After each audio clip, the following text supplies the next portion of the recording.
Welcome to Roots, Routes and Voices, Stories That Shape America. I'm Clara Matonhodze, your co-host and creator of the series. Every person you'll meet in this podcast has roots somewhere. A place, a language, a table they grew up at. And at some point, they chose a different route. To live, to stay, to begin again in America. What happened along that route shaped everything. And what they built when they arrived, whether it was a business, a community, lifestyles that didn't exist before they got here, that became their voice in this country. Those roots, those routes, those voices, this is what this podcast is made of. And I'm Bryan Wright, Executive Director of Cincinnati Compass and your co-host. A quick note before we begin. The views and stories shared here are those of our guests and do not reflect those of Cincinnati Compass. We believe every voice has a place, especially when it shapes the future of our cities. We would also like to thank our hosts and sponsors who made Season 2 possible, thanks to the Marketer Collaborative and the Greater Cincinnati Foundation. Let's get into it. Hello, everyone, and welcome to Roots, Routes and Voices, Stories That Shape America, Cincinnati Campus podcast. I'm your host and creator of the series, Clara Matonhodze. And I'm Bryan Wright, Executive Director of Cincinnati Compass and your co-host. The views and stories shared on this podcast are those of our guests and do not reflect those of Cincinnati Compass. We believe every voice has a place, especially when it shapes the future of our cities. So I was thinking this week, Bryan, about what it means to do more than one thing at once, and I'm not talking about multitasking. I'm talking about like living more than one identity at the same time. Have you ever done that? Lived more than one identity at the same time? Yes, I think we all do. But not not in a fraud way, but so like being a scholar and being an administrator, being a teacher, being a corporate professional, belonging to more than one community and carrying more than one language. How many people do you know that do that at the level our guest does? Well, when you put it that way, very few. The people I've met who carry that kind of range, they tend to see connection where other people only see difference. Yep, and I like that. They see connection where other people see difference. Like, no, everything is connected. It is not different. Right, so that is exactly who Henry Hane is. Henry speaks 4 languages with native bilingual fluency. Fula, French, Wolof, and English. Do I have the right pronunciations? Yes, yeah. Awesome. And he has used all of them across a career that has moved through corporate e-commerce, Islamic school leadership, graduate research, and now is the executive director of the Islamic Center of Greater Cincinnati, one of the region's most established and visible Muslim institutions. Henry completed a master's degree in English literature at the Université Cheikh Anta Diop in Dakar before coming to the United States. He's also a board member of Tabital Polaku Americas and serves as Secretary General of NAN and K USA, diaspora organizations rooted in Fulani culture identity. And he is has just finished a PhD in urban education and leadership from IUPUI. He has never stopped building. I deliberately put in all those difficult words for you, Bryan. I appreciate that. I do want to know what the acronym NAN stands for. We can talk about that. Yeah. But so today we are tracing how all of that became the person that you are, Henry, where the roots run, how the routes wind through it, and the voice that you now carry that actually sounds like, our community absolutely needs it. So let's get into it. Henry, welcome to Roots, Routes and Voices, Stories That Shape America. Thank you for having me. Thanks for being here. Yeah. All right. Take us all the way back. What did home look like when you were growing up? And we want to really understand what were the sounds, what was happening around you, who was around you in terms of family, teachers, what have you, just paint a really vivid picture of us of what life was like where you were growing up and where as well. Absolutely. I'll be glad to do that. It's a challenging one, but I'll try my best. I grew up in a town that was created by a very diverse community. And that was a project basically by the government of Senegal, Republic of China, Republic of Taiwan, the World Food Organization, and a state-run organization for agriculture in Senegal. And with that, you have diverse groups of people all converging in the area to build this town up. So I was born in that environment, and was born in a family that kind of exemplified that diversity. My father coming from a different area, like northern Senegal, but a different kind of area where, you have the Wolof culture as the dominant culture. And my mother's side, we come from the area where the Fulbe culture is more dominant. So altogether, made me who I am today. Growing in that environment also made me who I am today, because I made out of all of those communities together to make me who I am. And I grew up in a family where scholars in the faith were formed also. My uncle was basically the teacher of the whole town, where everybody came to learn about the Islamic sciences in our household, and growing up around that kind of knowledge and scholarship also explains why I'm attached to scholarship today as well. Can you tell us a little more about the town? Because I think that is pretty unusual. So you had the government of China, Taiwan, and the Senegalese government, the World Food. Yeah, can you tell us a little more about how that came to be? I imagine that was a very deliberate choice or initiative around that. It was around food, growing food. I think they had a project to try some new methods of growing rice. Okay. And coming from an area that has 3 different rivers, kind of belting the entire area, we do irrigated agriculture from the river. Okay. So it was a wooded area, so where my grandfathers and other folks came together to clear the wooded areas and make it like a farm field. And with those organizations and government entities coming together to try out this new method of growing rice, that's how the town became the center of rice growing in Senegal. And people moved from different areas to come and converge there, looking for work or looking for farmland to farm. Okay. Yeah. You had talked about the families, your parents and family members coming from different communities, speaking different languages. And you mentioned scholarship. Was their scholarship based in this agricultural, like, business industry, or was it? What was their scholarship in? Scholarship is based on Islam, specifically the faith, right? So the multilingualism. So you have my father's side, where the Wolof is the most dominant part. My mother's side, where the Fulani is most dominant. And then you have my uncle who teaches in Arabic, because my family is family of scholars, of scholarship. So everybody learned Arabic as well. So when you are 5, you start to also be exposed to that language as well. So that's your actually, that's my second language. Arabic. Arabic is my second language, and then French my third, and Wolof my fourth, kind of, right? Okay. And then Spanish my fifth. Oh, so I don't speak fluently Spanish. Actually, 6, because I didn't count English and Spanish. Right. So, so I don't speak it fluently, but I do understand. Just like I understand Arabic, I can read Arabic. I can write Arabic. I can read and write Spanish. I can understand what people are saying, and when the Arabic is being spoken, I can also understand it. Okay. So all of those languages kind of really converge in my house, and also in the entire region also. And that kind of exposes you to all of those cultures as well. Yeah. And of course, the scholarship is basically the formation of training folks in the Islamic sciences. And let me ask this question, because I've always been very curious. The extent of my understanding of Islamic teaching is very, very limited, and I think very Hollywoodish, where I'm envisioning, and I know this is not correct, so don't laugh at me, but this is an opportunity to learn. I'm glad we're having this conversation. So you always hear, or I picture, in the morning, you wake up, maybe you're 5 years old, and I think all these young kids are expected to go to, is it madrasa? Madrasa. What's called madrasa? School. School.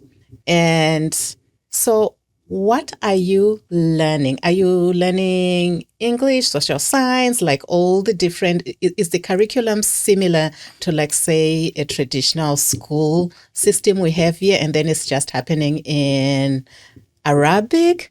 Or are you spending the whole day learning the Quran? Like, just help us understand. That's a very good question. I'll tell you how it is structured. So when you were, I said 5 because it was when you really are starting to speak distinguishedly.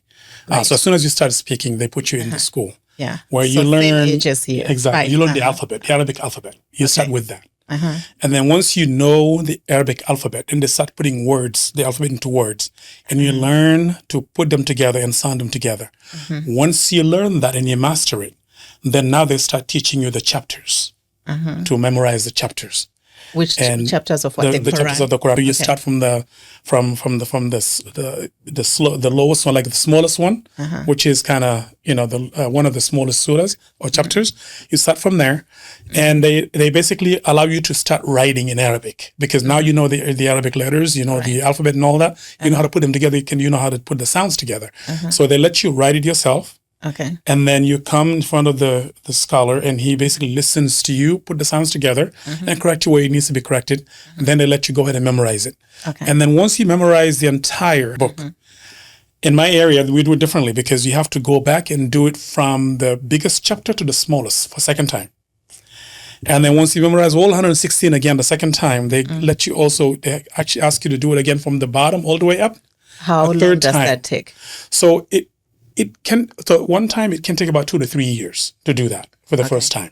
Okay. And then the second time is even shorter because now you mostly know all of it. So Third that's time your is even early faster. education. Yeah. So by the age of 11, 12, you should already know all of that. Okay. Right. And then now they start to teach you knowledge such as jurisprudence, and then teach you the law.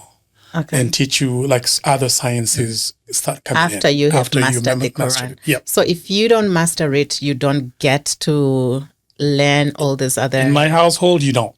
In other areas, they might start you before even finishing, but in our area, this is our tradition. You have to master it because the knowledge is based on the understanding of the text. The Quran, yes. They believe that if you don't know the text, it's hard for you to make the meaning out of the laws that you learn. So it's kind of like some schools that will just let kids breeze through algebra, Right. and some schools are like, unless you have mastered, you're not going through. Exactly. Okay. It's not just memorization; it's mastering and Yeah, understanding. you have to master and understand. Okay. All right. We'll get into also the kind of like more into faith and sciences and such, and there's also an intersection of like language as well. Yep.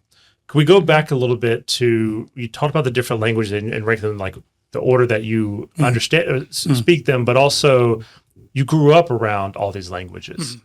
For the listeners who may not know, like what communities do these languages belong to, and what did it mean to move between them as a child? That's a very good question because one of the things that I actually said in my research when I was doing my PhD was actually about that, about the disappearing heritage knowledges because of different factors that are coming into play in those areas.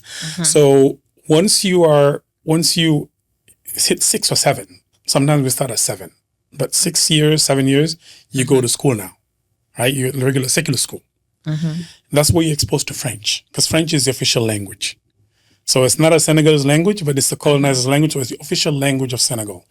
So once you set foot in that school, your native language has to stop existing. And from day one, everything is spoken in French. So you better learn quick. Everything is taught in French. Math is taught in French. Grammar is taught in French. Everything is taught in French. So you get exposed to French right away. And they make it such a rigorous process that you cannot even be caught speaking your language by accident in the school compound. Really? Okay. So if you get caught speaking any language but French, they make you wear this sign of shame, right? That you wear. And everybody knows that you're wearing that because you spoke any other language than French on the compound. Wow. And that's how seriously they took it. And I'm sorry, is this elementary, high school, or elementary? Elementary. From grade 1. They're serious about their assimilation. From grade 1, Total right? assimilation. And then the next language is English, because once you get to middle school, then English becomes the next language you must learn as part of the curriculum. Right? Yeah. So for middle school, you start with English, and then once you get to 7th grade, you can choose another language. And I chose Spanish. Okay. Right. And then I got exposed to Wolof when I set out to look for my siblings from my father's side, because my father died when I was 3. Okay. And my siblings kind of left because, again, the town I grew up in is a town where everybody converged, but they were not from there originally. Right. Everyone is from So somewhere. a lot of folks went back to their original town, and my father's side, they went back to their original town. So I set out to look for them, and they spoke Wolof. So when I went there, I didn't speak Wolof that well. I knew a little few words here and there.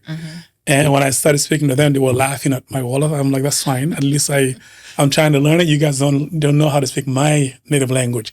So that's how I started to learn Wolof. Okay. Right? And then so Fulani, native, French, English, Spanish, Wolof. Yeah. Yeah. And then Arabic. Arabic is actually after Fulani. Arabic came next. Yeah. And one more, because I know that there's with a couple organizations you work with here with Fulani that, and I understand it's not just spoken in Senegal. I mean, there's obviously these are colonial borders. So beyond Senegal, I know folks from Mauritania as well, and some in Mali. Like, what are some countries like where is it predominantly spoken, and like, can you talk a little bit about the geography and where people are from that speak? I think the biggest representation of Fulanis are in Nigeria. Because that's the most populous country in Africa. So you have the largest group is there. Yeah. You have it in 25 countries in Africa, going from West Mauritania, Senegal, all the way to Egypt, Ethiopia. And then from Sudan all the way to Kenya area. And then going to the Eastern African, Western African, like Gabon, not Gabon, or Ghana, Congo, but mainly Cameroon and all that Central Africa and Central African country, Central African Republic. And but mainly West Africa has the biggest number of representation for the Fulani. And then as you go to Sudan and Egypt and Somalia, Ethiopia, it kind of gets low because the Fulanis are nomadic people. Yeah, that's what I was getting ready to ask. Exactly, yes. They're nomadic. They move based on pastures. Because it's the animals, the cattle that they take care of. Even to this day. Even to this day. That's why we are one of the most traveled people in the world, because we just cannot sit still. We have to move. So Cincinnati is going to lose you sometime soon? There's a possibility, but hopefully not anytime soon. So when you eventually you landed and started to study English literature at the University Sheikh Anta Diop, and was that your bachelor's? Did you do all your studies there? And well, obviously your PhD was elsewhere, but it was all there. So I did my first bachelor's there, on the only bachelor's I have actually, and then master's English literature, being that, and then moved here and I did another master's and then a PhD here. So what drew you to, out of all the things you could study, right? You had all these influences. Like, why did you decide literature, specifically English literature, was your choice? It's crazy because from very early on in middle school, I was just good at English. I was getting the best grade in English. I just loved it.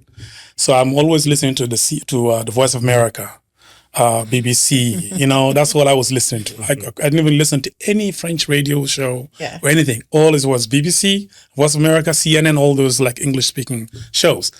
And I had professors who just loved, they were just there for me. They just really loved the fact that I was doing well. So my best friends were the English teachers. And then when I got to the university, I was very fluent at it. So, and I said, that's what I wanted to do. So, and I veered towards that. And I did that. And when I came here, funny story is when I came to Beloit College, one of my professors wanted to do a special project. I said, can we do it together? I'm like, sure, no problem. I said, what would be your choice for a topic? I said, well, American civilization or literature. And then she laughed. This is a Caucasian woman. Why she was laughed. She laughing? I'm like, why are you laughing? It's like, that's so stupid. I'm like, excuse me? He's like, why? I said, because that's what I know. And what else do I do? I'm like, what about Africa? And I'm like, man, come on. What is there to learn? I've known everything about Africa already. It's like, no, you don't. I'm like, I said, like, no, you know nothing about Africa. I said, what are you talking about? It's like, you know nothing about Africa. I can guarantee you that. What does she mean? She's like, right? She was right. Yeah. We know little about Africa all the way from there. See, that's the difference with that I've noticed with I think West Africa and Southern Africa, or maybe Zimbabwe, because like I took African history from like 7th grade right up to my A levels. So I've been surprised to hear that like other African countries don't. We have one African chapter, history. One chapter in our history lessons that focuses on African history in a very truncated version, in a very modified, really watered down and kind of really not a positive thing anyway, right? And that's all you know about Africa. So you feel like, why do I need to learn about Africa? Because what is there to learn? And she challenged me, she's like, you know what? I challenge you to prove me wrong. I said, what do you mean? It's like, what about we pick a topic about African civilization and literature and see about that? I said, sure. What do you suggest? Like, I suggest to talk about this writer who wrote a lot of books from Nigeria. I would like for you to read her books and then maybe cover one of the topics that she covers. Which writer was that? Tess Onweme. Okay. So Tess Osuni Onweme. She's a distinguished professor at the University of Wisconsin in Eau Claire. Okay. So she's like, I read her book, Tell It to Women, which is very interesting. And it's an outlook on feminism and how it works in Africa and all of that, and womanism. And I'm like, okay, this is interesting. There are aspects of the African societies that I never knew about. I never knew that women were in control of justice. Of course. I never knew that women were in control of the economy. Right? Yep. What happened? And I started learning about that. Nothing happens in the household without a woman signing off on it. Exactly. It's like the final word. So she's like, you know what? Why don't you go ahead and send her a message and see if she would welcome us to interview her? I said, why don't you do? She's like, no, I've already tried. I never got a response. Why don't you try your luck? So I emailed her and she responded right away. She's like, oh, most definitely. You're welcome to come to my house, stay here, and then we'll do the interview. So my professor and I drove to her house. We spent the weekend there. And then we had the best interview, and I learned so many things. I told my professor, I said, you know what? You were right all along. I knew nothing about Africa. And that's what shifted in me since then. Wonderful. I'm like, you know what? From now on, I got to learn who I am. Right? Because if you don't know who you are, you cannot really achieve anything until you know who you are. And that's when I shifted to learn about. Not that I stopped learning about American literature and history. It's still a strong interest. I wanted to continue doing that. But also the component of me not knowing who I am, where I came from, I wanted to deepen that. Yeah. Like now that you've been enlightened, now you want to know more. Exactly. Like, okay, how much more do I not know? Exactly. Yeah. I love that. So on that journey early on, like who did you turn to? Who were the writers? Because to me, it sounds like part of the reason why of not learning that history is the legacy of like the colonial the colonialism. At least the French, because they don't want you knowing anything about Africa. It's all French. Mission civilization kind of stuff. So that's so once you start down this journey of self-discovery and discovery of the country of your homeland, like who were the people that you were turning to? You mentioned one author from Nigeria. Who else? So there was Tess Onweme from Nigeria, and then there was Ngugi wa Thiong'o. Of course, who I met at the because I read his books when I was at the university in Senegal, the university. Oh, okay, university. Because I was doing also like my major is American literature, but we were also doing some African literature. So I read about Buchi Emecheta, Chinua Achebe, Wole Soyinka, and Ngugi wa Thiong'o, and all those, right? So I met him. And I started having conversation with him, and I'm like, now I'm learning a lot from him too. And then Daniel Kunene from South Africa, who was professor in Madison. And then my uncle, Professor Abubakar Musalam from the University of Senegal, who is an Egyptologist. And I'm like, okay, so since we're learning about Africa, I'm sure he has a lot that I can learn from to learn actually the roots of the Fulbe, the Fulanis, and Africans from Egypt. And he is a disciple of Cheikh Anta Diop. And so he kind of picked up where Cheikh Anta Diop left off. And there are some differences between him and sometimes on certain theories. But I learned a lot from him as well. Wow. You have been so blessed to be amongst such renowned scholars. Absolutely. Yeah, I love that. I love it. That's great. So then you're here in the U.S. and you're studying your master's program. Like I want to go back. Like, How did the U.S. even get on your radar? How did that get on your radar? Yes. It's funny because you almost forgot your favorite question. No, that's the second favorite. The first favorite was like, how the hell did you end up in Cincinnati? Right. So when I finished my high school, the next step was go to college, and then somehow I was being dissuaded from it. Right? From going to college? From going to college, because it was a waste of time. It's a waste of, you don't have any money, you don't have any powerful folk connections, so you're not going to make it.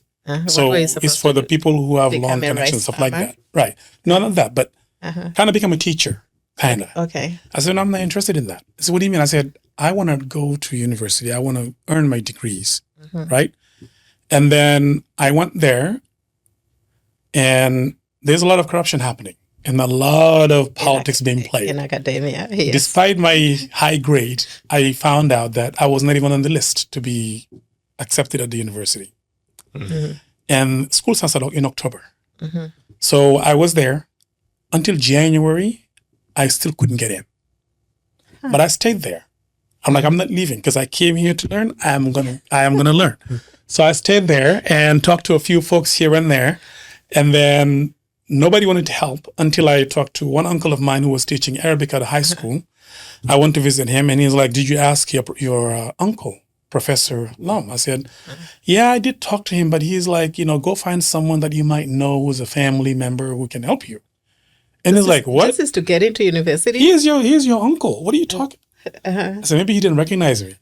So he calls him. He's like, so-and-so came to you asking for help, and you turned him down. It's like, who? It's like so-and-so, the son of so-and-so. It's like, oh my God. He didn't tell me who he was. Oh. So when I came back, he kind of talked to the head of the department, who was like, how did he not get in? I was like, well, I should have gotten in. Yeah. Gotten a full scholarship.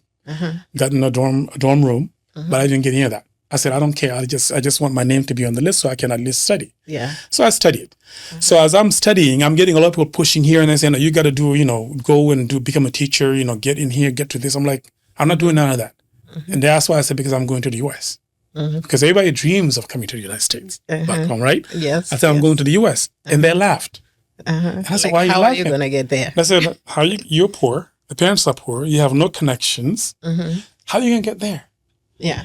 I said, well, I don't have the financial means, but God gave me this. And I'm going to use this to get there. Yeah. So when you get to the bachelor's level, they allow you to take part in some contests where you compete with others. And then if you take the top position, top two, you can go into one of the programs, that exchange program. I did the first time. There was a guy who was doing his master's, I was doing my bachelor's, who took the first spot and I took the second spot. As I was getting ready, I learned the master spot was stolen and given to one of the, big shots children, right? And, and I said, okay, fine. I will continue. I'll fight. And I know I will get there. Following year comes, and the next year I contested. You had PhD candidates, you had MPH candidates, master's candidates, and bachelor's degree students all competing, 500 people together in a room trying to compete. So I became number one. I said, now, I don't care what happens. What are you going to do? Because we usually have 5 spots given for that program. They give 3 to children of professors and children of ministers and members of parliaments and stuff like that. They reserve 2 for us, the poor folks, right? Legacies everywhere. The first time they took the second one, said there's only 1. So the only other guy where the master's degree went. Second year, I became number 1. I said, now, even if it's 1 spot left, no one can take it away from me. So that's how I came to that program, through that program, to Beloit, Wisconsin, is through that contest. I wonder if Beloit knew that this was going on. They actually didn't, because some of the students were asking, why do you guys work so much when you come here? I said, because I had to pay for my ticket, because I had to borrow money to buy airfare to get here. And I had to pay it back. Yeah, so as soon as you come here, you have to work in order to pay back the airfare. And they asked why. I said, because we have to borrow it. Like, why? Because we already pay your ticket. And we give you this number of spots. And I said, okay. Well, then I understood what was going on.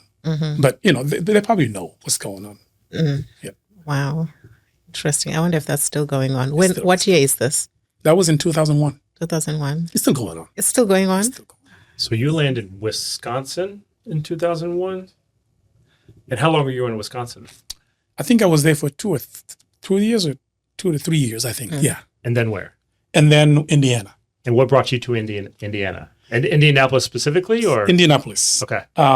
So I was teaching in Milwaukee, Wisconsin, after I finished my program. And then the reason I picked Milwaukee after Beloit was I had a friend, kind of someone who was kind of my senior from the University of Cheikh Anta Diop. He came to visit me. When I was done, he said, "Come live in Milwaukee, and you can live here." Mm-hmm. So I lived there, and I was teaching at a charter school. Mm-hmm. And then he was a victim of an armed robbery, and got killed. Oh. And I said, "You know what? I can't stay here." Mm-hmm. In the meantime, I was coming on the weekends to visit because a lot of the folks that we went to school together with in Dakar settled down in Indianapolis. So I was coming on weekends to visit. And I liked the community. I liked the way they connected. There was a built-in even the Muslim community was big and connected. Mm-hmm. So I said, you know what? Maybe it's time for me to move away from Milwaukee and go to Indianapolis. That's how I ended up in Indianapolis. Mm-hmm. Yeah. And that's good to hear about you felt like a sense of community there. Because, another question we asked is like, how did your initial experiences in the U.S. or even in Cincinnati lined up or were very different from your expectations? Yep. And so I'm glad you had that community. Mm-hmm. But before that, was there, I mean, maybe it's still the case now, but like, did your actual experiences line up with your expectations or not? It did. Because when I was visiting, I saw what they were doing as a community. Mm. And one piece of advice that I got from my uncle was that faith is extremely important. It's foundational to whatever you do and whoever you are. Right. And wherever is more appropriate for for growth in your faith, go there. So when I came, I saw what was going on. I thought this is actually a perfect place for my faith to grow. Mm-hmm. And and when I came in, I kind of saw that. And that's exactly what I was looking for. Mm-hmm. And I remember walking into the the mosque there for the first time. And this man saw me through the window from his office. He sprung up, comes running to the stairs, to the entrance of the mosque, and says, "How can I help you? How are you? What's your name?" I'm like, "Whoa, okay. That's interesting." Yeah. Very helpful fellow. Mm-hmm. And then coming to welcome me and ask, how he can help me and all that. That's really interesting. Yeah. And that became my base. Mm-hmm. I kind of just sounded like, this is the place I wanted to be. This is the community I want, a welcoming community, one that makes me feel at home. And that's how I end up there. Yeah. I love it. How can I help? Who are you? In that order. Like, yeah. That means great community. Yeah. So at what point did you, at what point did faith start becoming, and I know you mentioned that, you realized that, yes, this is important, but it's one thing to be like, I want to follow my faith, I want to observe it. And then it's another thing to actually want to be part of a scholar that's like teaching the next generation. Mm-hmm. And how did you make that determination? I mean, I was already teaching in Milwaukee. So when I came to what were Indianapolis, you teaching in Milwaukee? I taught English. So you were teaching English in Midland High School. Uh-huh. I taught French to elementary school. Okay. Like kindergartners. Uh-huh. Yeah. In Milwaukee. Okay. So when I came to Indianapolis, I actually didn't start out teaching.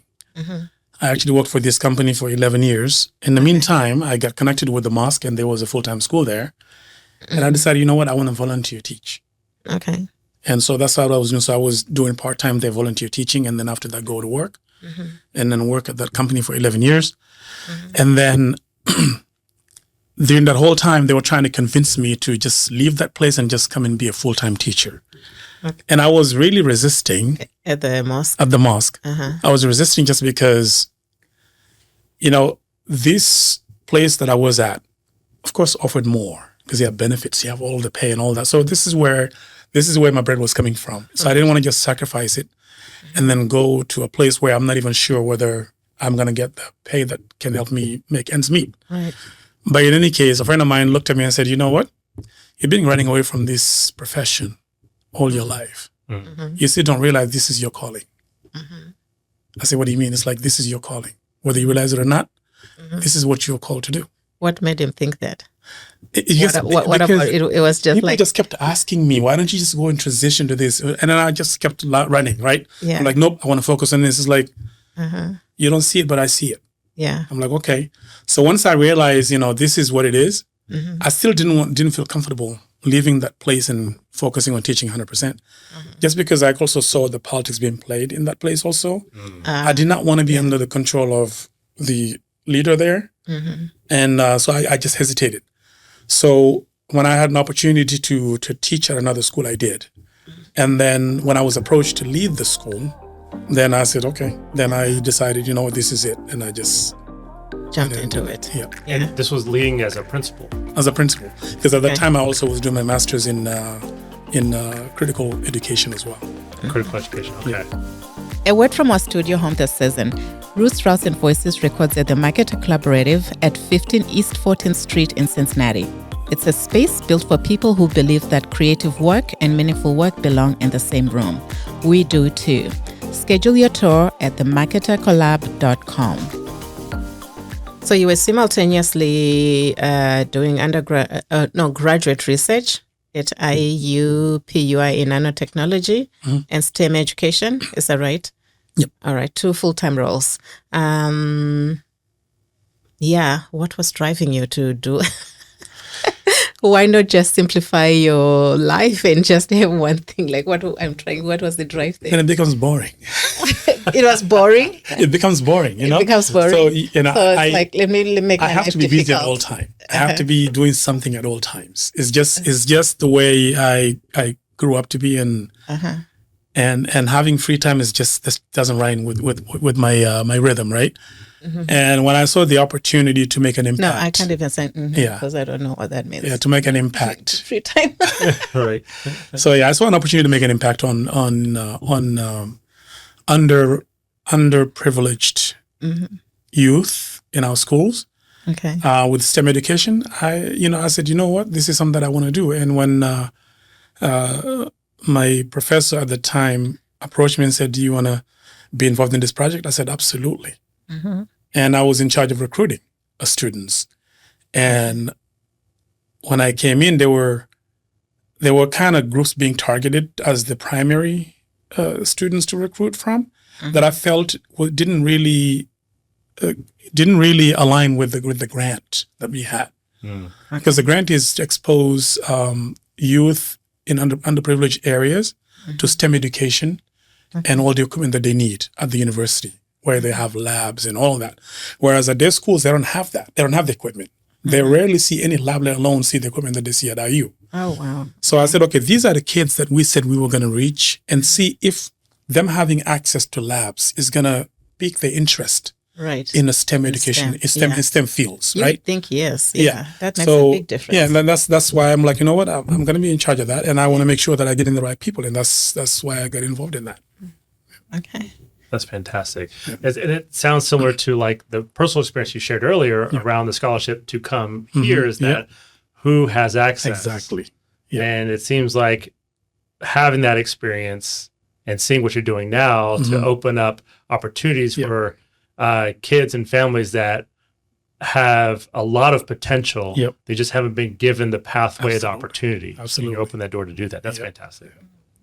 And so how long did you do that before coming to Cincinnati? I did that, I think it was a 3-year project, I think. Okay. And then I did that. And then once I was moving to here, I couldn't do it anymore. So I told my professor, I can't do, because I have to be present in the meetings and interviews and data collection, focus groups and stuff like this. So I couldn't do that. So I told him I'm moving out of town and it's going to be difficult for me to commute. And with my full-time job, I don't even have the time to do that. That's when I stopped doing that. And then you came to Cincinnati. And I came to Cincinnati. So were you coming to Cincinnati to take the role you currently have now as executive director of the Islamic Center of Greater Cincinnati? Okay. Can you tell our audience what the Islamic Center of Greater Cincinnati does? The Islamic Center of Greater Cincinnati, when you drive by the highway and see it, most people wonder what it is. I know. It's so, right? Yes, it's both interesting. Well, now I know what it does, obviously, but I know when it first started, it was all mysterious, and also just seeing those flags. The architecture is different, the flags and all that, right? Yes, the flags are beautiful, and it has a lot of mystique. Absolutely. Yeah. What is underneath is even more astonishing, quite frankly, because yes, there's a mosque, because the foundation of our faith is you got to communicate with your Creator on a more consistent basis. So the mosque is there to serve that purpose, for spiritual nourishment. But faith without action is not complete. Right. Right. And this, we learned that from our prophet.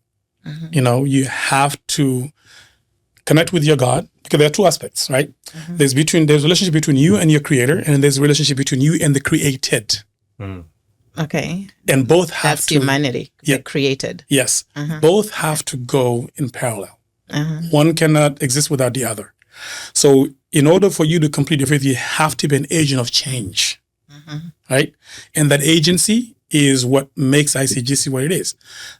So in addition to making sure that all the Muslims in the greater Cincinnati have access to a place where they can have their spiritual nourishment, make sure also that the youth have all the opportunities to grow as young, confident Muslim youth who are going to grow up to be leaders and participating citizens of this country, right? Yes. And the other aspect to me, which is also a very important aspect of it, there's the interfaith part, which is, we see a lot of information in the media portraying Muslims in a certain way. And you can't blame folks for creating that image entirely, because the faith gets judged by the action of certain members of it, which is unfair, by the way, right? No doubt. Yeah, right? It's absolutely unfair. But we are the ambassadors of the faith itself. So how we carry ourselves also determines how others see us, right? Hence, that's why we want to make sure that we carry ourselves accordingly, based on the teachings of our religion. So the interfaith works in correcting the narratives that are out there that are completely based on false assumptions, right? And the best source of knowledge is knowledge coming from the direct source instead of coming from a third party or second party, right? And we do tours. We do Know Your Neighbor tours. We go to universities, colleges, institutions to talk about what the faith is about. What is it? People don't know. And we go there with the knowledge saying, hey, this is what it is. So don't take it as what you see on the media. This is coming directly from us telling you this is who we are, right? The other aspect is the social services aspect of it, which is to me huge. Believe it or not, this city has a fair share of folks who are struggling financially, socioeconomically. And it is our obligation to make sure that everybody has access to opportunities. And this is where we collaborate with a lot of agencies in the city. I don't want to name any because I don't want to, not have the authorization to do that. That's fine. You don't. But we have a lot of agencies that we work with in the greater Cincinnati to make sure that folks who have needs we have emergency needs, folks who are really struggling to pay rent, pay utilities, we help them with that. But based on my training, and based on the mission and vision of ICGC, is to make sure that whatever impact we're having is life-changing and uplifting. We don't want to enable folks to be dependent. Nobody wants to beg. Their dignity doesn't allow them to be okay with begging, right? Although there's an exception, right? And that exception, we kind of call it chronic cases where we do 1 time, 2 times. Sorry, go find something better. Because we always offer them something. We say, okay, you're struggling because of what? We find out the root causes. We try to address the root causes. You don't have a job? Great. How can we help you to land a job? Do you have a resume? No, let's work on it. Do you have training? No, I don't. Are you interested in pursuing a training that we pay for? If you say yes, then we'll put you in training to get the skills that are required to get a job. If you say, no, I'm not interested, I don't want a job, I don't want training, then we cannot help you because you're not going anywhere. Then you're just going to be dependent. We want you to be independent. If you're not interested in being independent, we cannot help you. But for someone who says, yes, I want to be independent, what does it take to get you there? Is it learning a new skill? Is it building a good resume? Is it connecting you with employers, right? and then getting you to that, and then hoping that it will change your lives forever for us to move you from being financially dependent to financially independent. And that's what we kind of focus on. That's why we work with a lot of employers in the region to do that. It has gotten a little bit more difficult lately for reasons that shall be unnamed. But it's there, right? We're struggling, but we continue to thrive in that, where we do a lot of, we really dedicate a large amount of our budget to make sure that we work in this field to make sure we enable folks to become independent. I did not know that about the center. I just thought it was a school, and I did not know about all the social services and how forward-thinking that is. I really like the idea of working with people through their difficulty to come out on the other side. Yeah, and I love it. Like we're one of the partners. Interfaith Compass. So I've learned a lot, and then I'm just thankful for the trust that the Islamic Center has in Compass to be a partner. Absolutely. And it's an honor to work together. And I think it's earlier what you said. I mean, what you're saying is really powerful, and as the work is. And you talk about faith without action, it's incomplete. And the action you're talking about is about improving access for people to resources. But it's not just merely about access. And you talk about agency too. And I could see where someone may hear like, oh, if you turn them away, that's cruel. It's like, no. You're helping to move away from dependency towards independence and agency. And so that people can, and you're building community around that too. So I hear like the action happens of building community, a safe place where people feel seen. Absolutely. They feel like they belong, and then they can develop skills and build their agency, which gets into the broader thing around the narrative about how people are viewed. And on that narrative piece, because like you said, there is a lot of anti-Muslim rhetoric, a lot of anti-Muslim actions that are happening. And I really appreciate how you talked about, don't tell us who we are, let us tell you who we are through engagement. Absolutely. Yep. And so you're not offering to just provide a counter narrative and say, this is who we are. Let's learn about each other through engagement, see who we are as people through our engagement. I think that's really powerful. It is very powerful. For me too, one of the powerful things you said is talking about there's the creator and the created, right? So to all those people who want to say, I believe in God, but you do not care about the thing that God has created, which is humanity. Right. Like, how do you believe in God and you don't believe in humanity, or you hate humanity? So that's pretty powerful for me. So I'm sorry, real quick. So we'll put into the show notes, if that's okay, about a link to the Islamic Center, because you did talk about some programming that happens for community members, and actually some of the programming goes beyond the Muslim community to the interfaith work. And I would recommend taking a tour and just seeing and engaging in that work, because you all do a lot of wonderful work. And if I might add, just on the even the social services side of it, because during COVID, it was a very testing times for the entire country, where a lot of agencies ran out of resources. I'm talking about like local agencies that are struggling, such as community action centers or township or county family and job services. They really ran out of resources.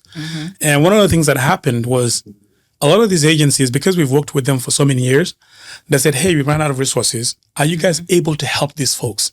And this was Muslim and non-Muslim, right? They were coming to us, and we were providing all the services during COVID to make sure that also those services are not interrupted. In addition to that, we also made, those masks, because there was a shortage of masks, right? So we had community projects where we made masks and sent it to hospitals, right? So, and this, like you said, the relationship with created is what kind of impact are you making on God's creation, right? As a Muslim. Right. Right? Okay. And that's both on humans, non-humans. Yeah. Rules of war in Islam is when you go to war with somebody, do not cut a tree, don't destroy a building. Okay. True. And that's part of the rules. You don't touch a building, you don't touch a tree. Because these are created things, and you have a certain obligation towards them. Yeah. Talk about, I know one of the leadership that you carry is the Tabital Pulaku Americans and NK USA organizations that are rooted in Fulani cultural identity. Can you talk to us about those organizations before we start signing off? Absolutely. Yeah. Tabitapulagu. I don't think most people, I had never heard about it until. So in 2002, in Mali, Bamako, Mali, there was a meeting between all the Fulanis from all across the world. And part of that is to ratify the change that UNESCO, I think, had approved back in 1963 or 75, something like that. That was a long time ago. Okay. Because we get called by different names depending on the region you're at. All right. Fulani, Fulani, Fula, Pular, Pul, Tukulur, all these kinds of names, right? Fulata in the Arabic, like if you go to Sudan or Egypt, they call us Fulata, right? All of these things. And so we wanted to define ourselves. Why are we giving the power of naming to other folks? We want to reclaim our power of naming. Isn't that interesting? How Michael Yellowbird. I don't know if you know him. He is a tribal researcher. Michael Yellowbird. Yes. No, never heard of him. He is talking about how the English, when they came, how they took that power of naming from the natives. Oh, okay, yes. Right? And that destroyed the natives. Correct, yeah. And in order for you to regain your power, the first thing you need to reclaim is the power of naming. Right? So we wanted to reclaim that. So we said, okay, from now on, our name is Fulbe, the plural. Pullo, the singular. So don't call us Fulani, don't call us Pul, don't call us, Fulata, don't call us Tukler. We are Fulbe. That's why I was wondering. Fulbe. You mentioned it a few times. That's why. Yeah. We've just been calling it by the wrong name the whole time. Well, now you know, right? Yeah. And then the language is Pular Fulfulde. This is what we want to be known as, and this is who we are. And then how do we now make sure that we can reclaim all the cultural heritage, all the heritage, Fulbe heritage, and then revitalize it for the future generations and for the world also to know? So that's when Tabitapulagu was created in 2002, and then chapters were created depending, like in every country. And internationally, we said, okay, we have to create chapters everywhere else. So there's a Tabitapulagu Europe and a Tabitapulagu Americas, which is Canada, United States, and Latin America together. And in 2018, I believe you were there at that General Assembly. And so that's when I was elected as the Secretary General of Tabitapulagu. And so that's what Tabitapulagu is aiming to do, is to reclaim and revitalize the cultural heritage of Fulbe. Okay. Nanka is a movement by Baba Mal. Baba Mal, okay. So you already probably know who he is. If you don't know who he is the soundtrack, the author of the soundtrack Wakanda Forever and Black Panther, right? So he's been an ambassador with UN and different world organizations, advocating for children's rights, women's rights, climate, change, and all of that. And he's like, I'm at an intersection where I also need to create a community development movement for my community as well in Africa. So he created NANCA, right, international, based out of London, I think, right? Okay. So he wanted that to be propagated everywhere, and he created a chapter here in the United States, and that's the organization where I'm a Secretary General of currently. Okay. Yeah. So what do you do precisely? Community development is a focus. Community development. So what he's saying is, I want to develop my community through the relationship that I have forged across the world. Bringing them funders. This is the community back in Senegal mainly, and in Africa generally. Okay. Right? Okay. So he brings people who have funding, and then he brings projects from the community. And then they do training in technology, in fishing, in hunting. So Nanka is Ndema. Let me see if I can. Ndema, Ngaina, Ndema, Awo. Ndema means agriculture. Awo means fishing. Ngainak means herdmanship. Karalagal in new technologies. So these are the areas that he kind of covers, right? And so when he called for folks to come to this movement, in our area, these things are new to them. They don't know what these movements are. Anybody was hesitant. So what he did is he acquired some land. It's like, let's go and do agriculture because agriculture is undervalued. Right. In Africa, unfortunately, because we think it's beneath. Yeah. Because we think it's beneath us to do that. Yes, exactly. Yeah. So he got his piece of land. He's like, let's all come together and farm. They're like, you crazy. Yeah, they don't want to. Yeah, like you crazy. It's only Africans in the diaspora who know what the value is. The so Africans in Africa, like, you don't want to farm, that's fine. Right. So he farmed it himself. And when it was time to harvest, he called the whole town of Podor. Each family says, this is your part, this is your portion, this is your portion. So all they have to do is harvest. Once they harvested the first time, he didn't have to call them for the second time. So he said, our people need you to show them. Because if they see somebody like you doing it, then they will value it. Because if they don't, like you calling them to do something, you don't do it, they're like, yeah, whatever. Why don't you do it? That's why I did it. And then once he's done it once, they all came. He got them like a solar water pump that kind of, where they don't pay a dime for anything. So all they do is they come, the land is given to them, the seeds are given to them, the irrigation is done for them. All they do is take care of it and harvest it. And that's what he wants to kind of expand and to scale it out to make it like a, and then of course he wants also the youth also to be invested in technology and journalism and all those in there as well. Yeah, like it all has to work together. Yeah, exactly. You know? Yeah. So we are coming to the end of our time here, Henry. Is there anything that we have? I know. Seriously. There's so many things we can dive deeper in with each topic. Is there anything that we have not talked about that you feel we absolutely must address, we must talk about before I ask my last question? I think, I don't know, I think we kind of touched on it a little bit. It's about navigating multiple identities. Yes, that's actually towards my last question. Okay, perfect. So I'm gonna not be ahead of your schedule. Yeah. So well, let's just go into it because really it had to do with for the young people that are arriving today, you know, and they're deeply connected to their faith and culture, and they have languages that people here do not understand. What do you want them to know?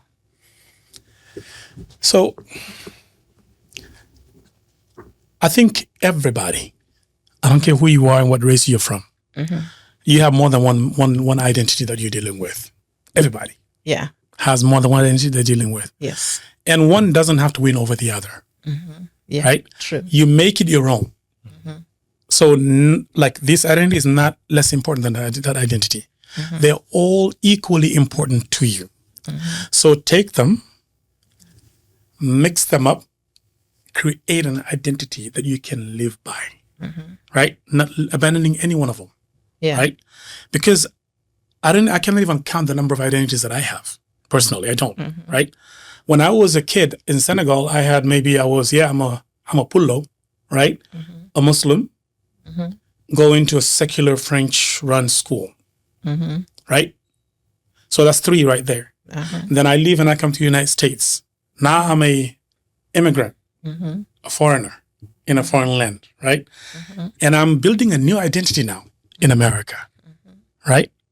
Yeah. And then when I pursue my scholarship, that's another added layer of identity, right?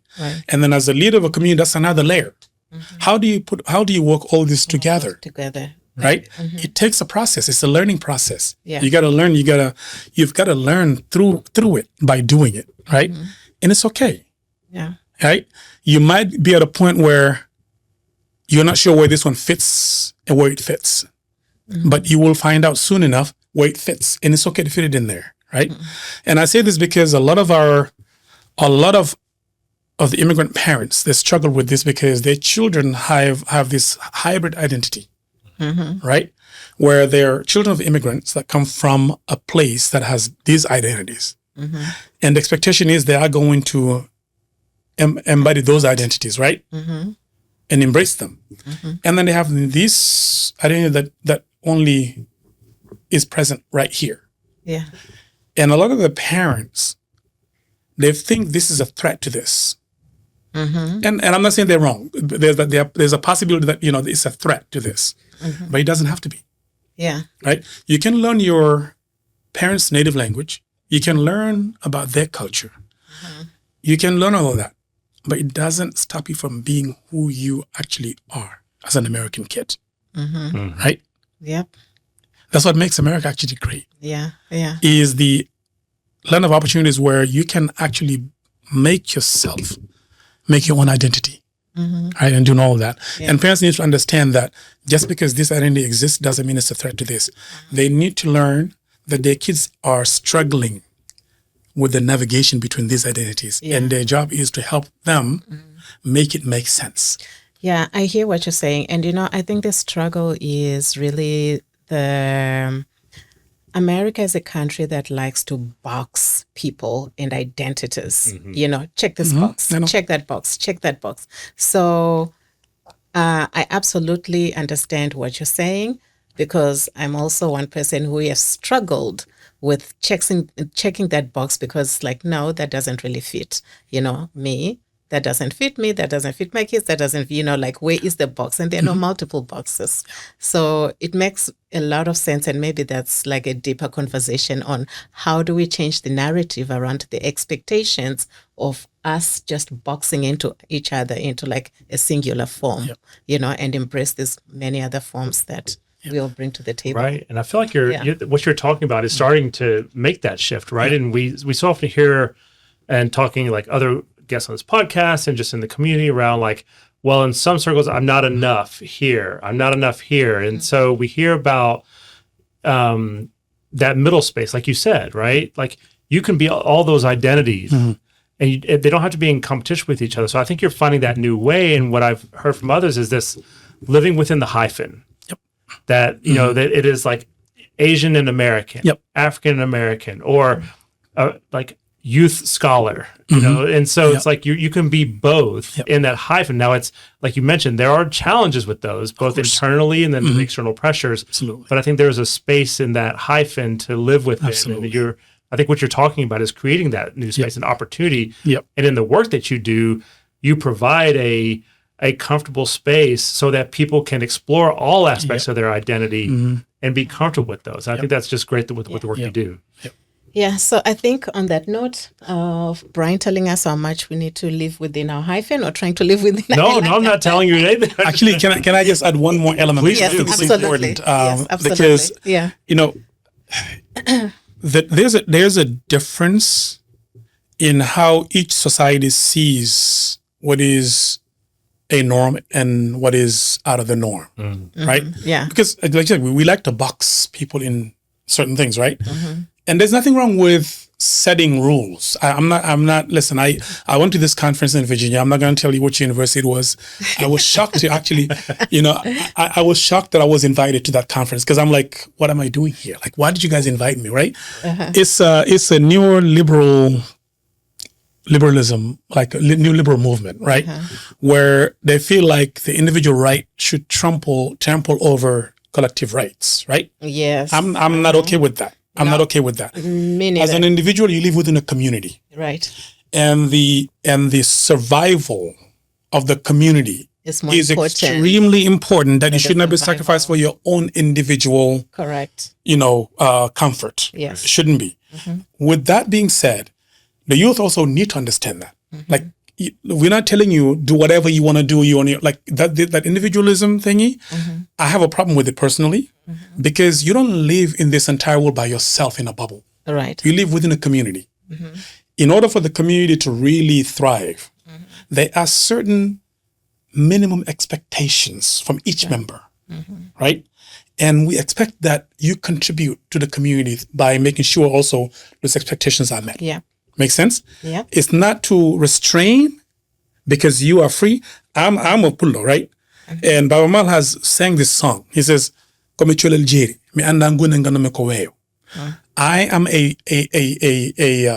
I'm a bird. I don't know a cage. I only know space. I only have one Lord in this world, and that's God. No other boundaries. So I fly and go everywhere. That's why we move everywhere. Like there's no limitation for us. We move everywhere, right? So we're not contained. We cannot be contained, and nobody should be contained. Yeah. But there are minimum expectations from every community to see their members live by, and it's important for them also to understand that. Amen. So That's perfect. I love it. Yeah. So, all right. Well, thank you so much, Henry. It is my pleasure. On that really resounding note, we really appreciate you taking the time to come out. I know we have gone slightly over the time, but we'll try to stick to it.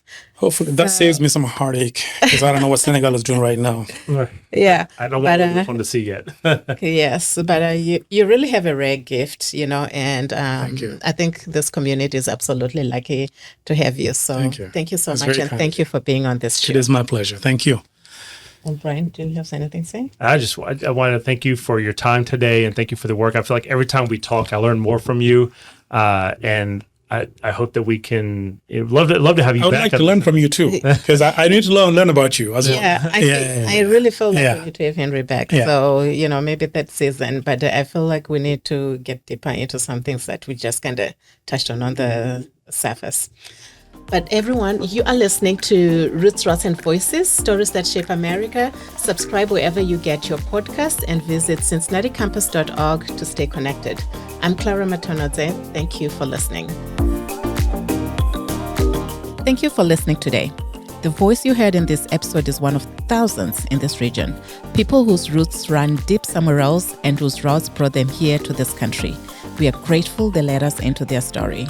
If today's conversation stayed with you, share it. Pass it to someone who needs to hear it. Leave a review.